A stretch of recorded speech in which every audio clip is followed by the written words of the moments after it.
At my grandfather's funeral, my parents told me to sit at the back. "You're just an intern, you don't represent this family," my father scoffed. I held back tears until a stranger stood up and said, "Actually, she's the only one who stayed with him in his final hours." The whole room fell silent. "Just sit in the back, Helena. You're not here to represent the family." I stared at my father in disbelief. "I'm his granddaughter," I said, trying to keep my voice even. "I took care of him. You're a research intern, that's all you are right now. This is a family event. Let us handle it." That was my welcome to my grandfather's funeral. "I'm Helena, 27 years old, working in clinical research at Mass General in Boston. Not a doctor, but part of the patient care pipeline. I moved back to Providence a few months ago on an extended leave when my grandfather, Arter, took a turn for the worse. Stage 4 cancer, rapidly progressing.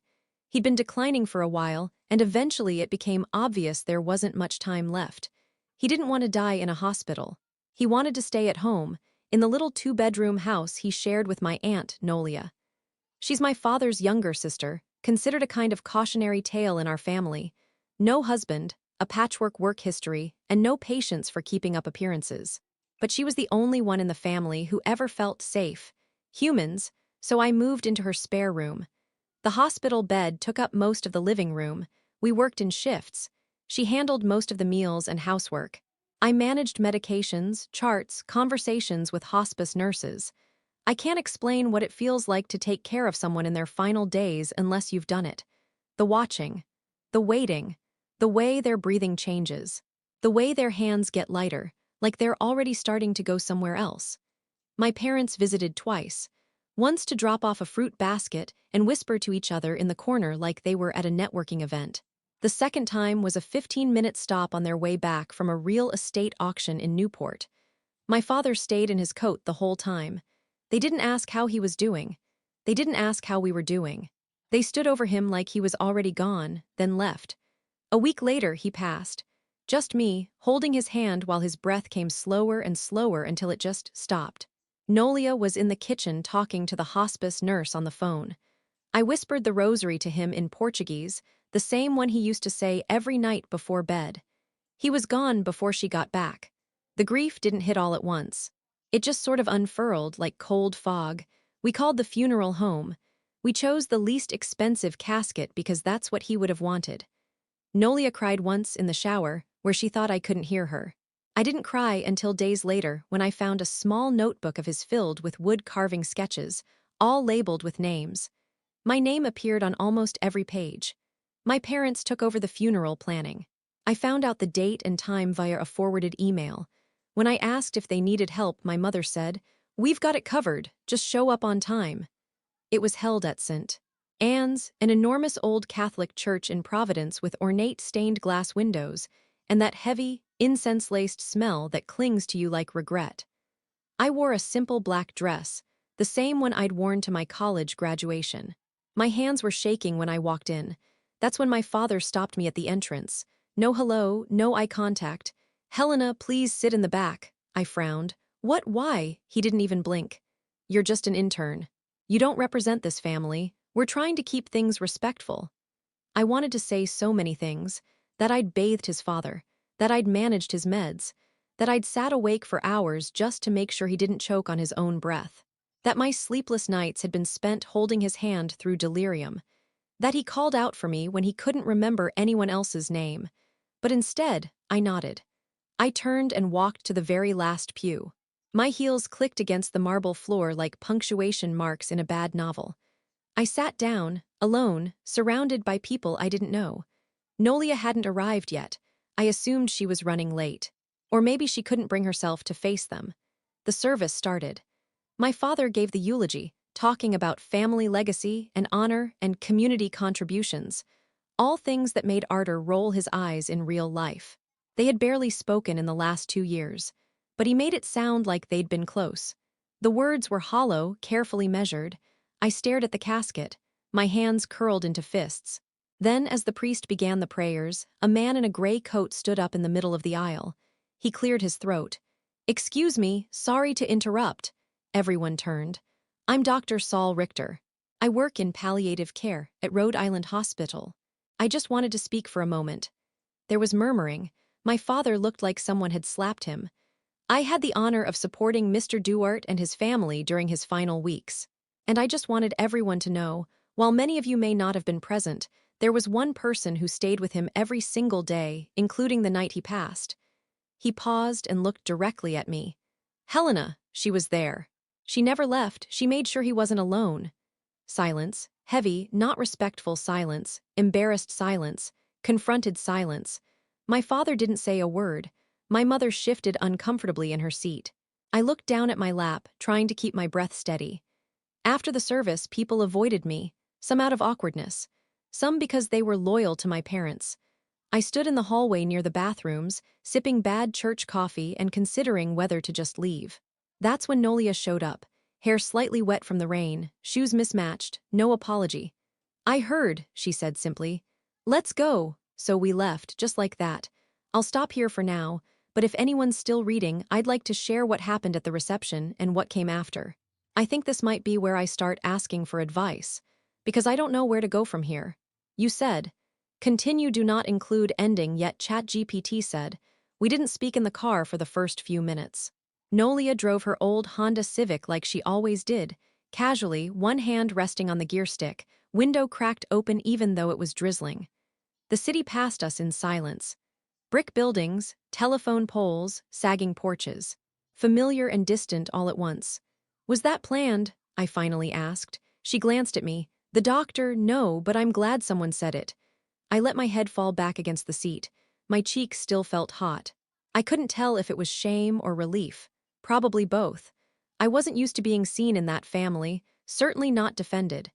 The reception was being held at my parents' house on the east side. A white colonial they'd renovated from top to bottom, filled with cool tones and angular furniture that no one actually sat on. I didn't want to go. Every inch of it made me feel like a stranger in my own bloodline. But Nolia insisted. If they're going to talk about you, she said, pulling up to the driveway, you should at least get a plate of food out of it. Inside, everything smelled like warmed-over catered pasta and gardenia air freshener. Classical music played from speakers tucked behind decorative urns.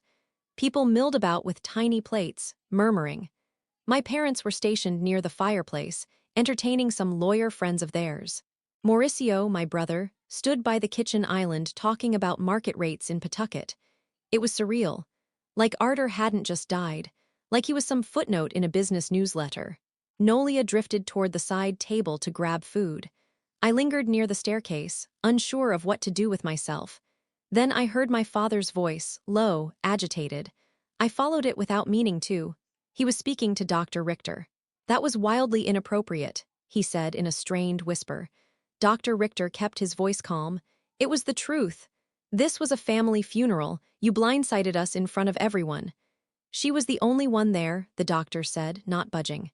She deserved to be acknowledged. That's not a slight, it's a fact. My stomach turned. I wanted to run again. I was already halfway back toward the foyer when someone else noticed me. Helena, said Mauricio. He stepped into my path, wine glass in hand, always poised, always unreadable.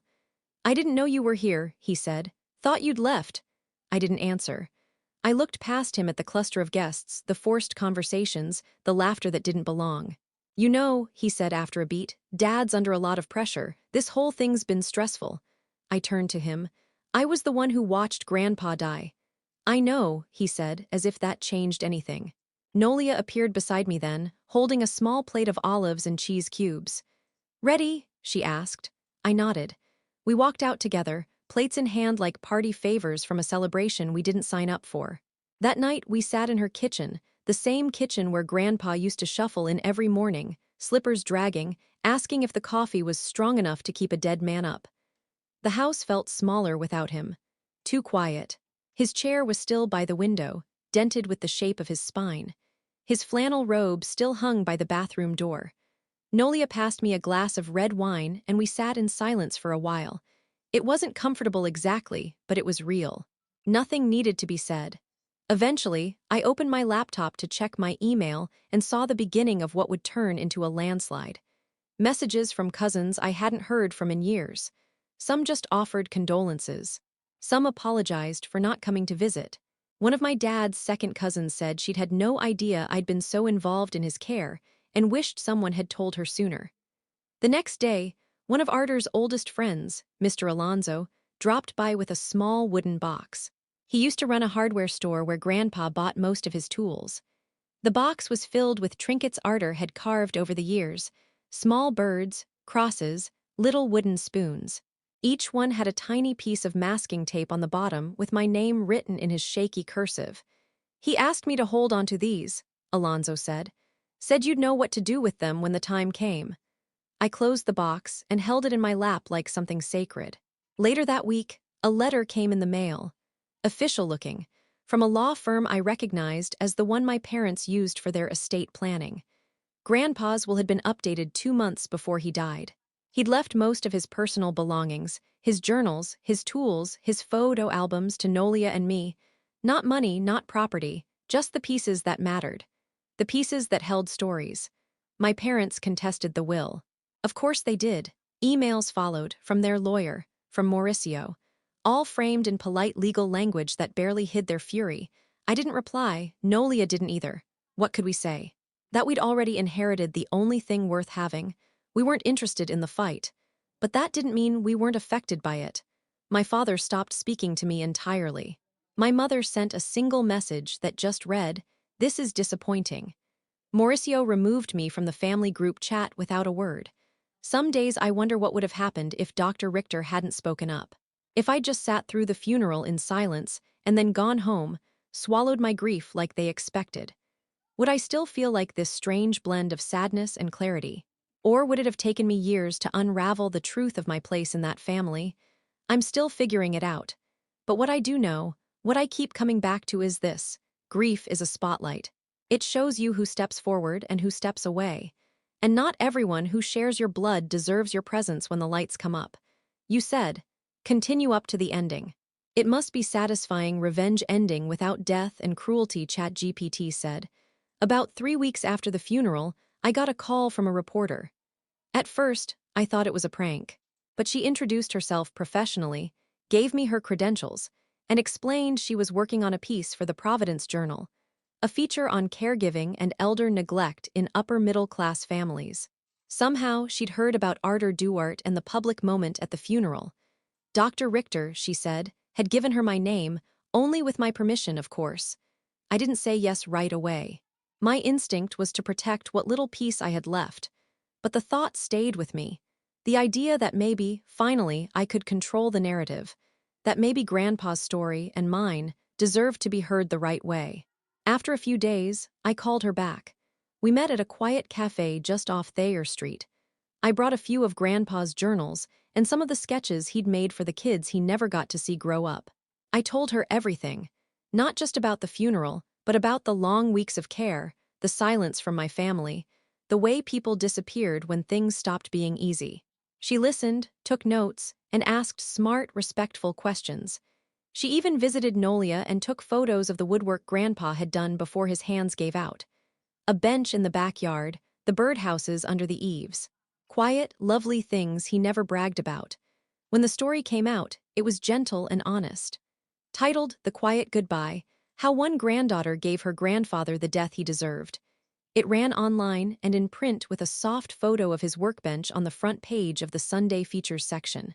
The community responded in ways I didn't expect.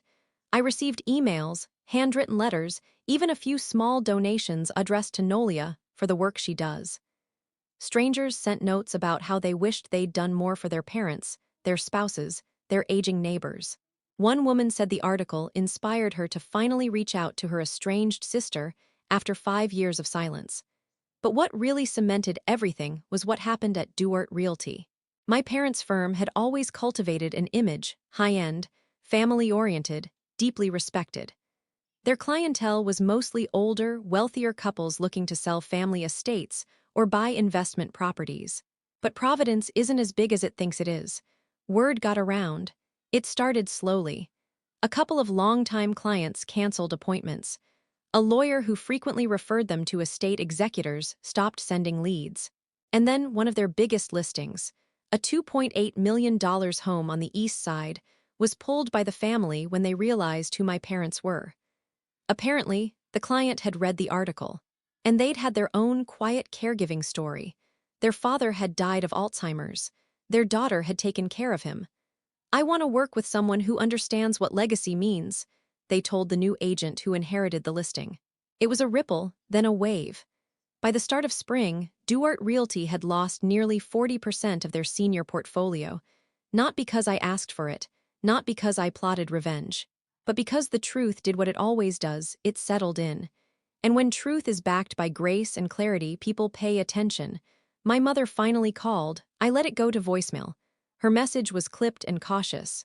"Helena, we read the article, I hope you're happy." That was it, not "I'm sorry." Not "we didn't realize what you were going through." Just blame. As always, I saved the voicemail but never responded. As for Mauricio, he emailed me a few weeks later. He was different. Tentative. "Hey, I don't know if you want to hear from me. I read the story, I was wrong. I think I always knew you were doing more than we gave you credit for. I just didn't want to admit it. I'm sorry. I hope you're okay." I didn't know what to say to that either. But I didn't hate him for it. I knew what it was like to live in our family and survive by playing the part. Still, I didn't write back.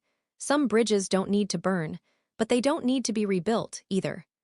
Nolia, meanwhile, took the donations she'd received and started a weekend woodcrafting class for caregivers at the local community center. She calls it Arter's Hands. I help out when I can, bringing snacks, setting up, teaching people how to use Grandpa's old chisels. We don't talk much about the funeral anymore. But sometimes, while sanding a block of pine, Nolia will glance up at me and say, "He'd be so damn proud of you." And that's enough. I went back to Boston eventually, took on a new role at the hospital, working more closely with palliative patients. It's not glamorous work. It's not what my family would ever put in a brochure. But it's mine. And when I think about Grandpa, about the quiet way he smiled when I read to him, the way he gripped my hand even when he couldn't speak, I know I was exactly where I needed to be.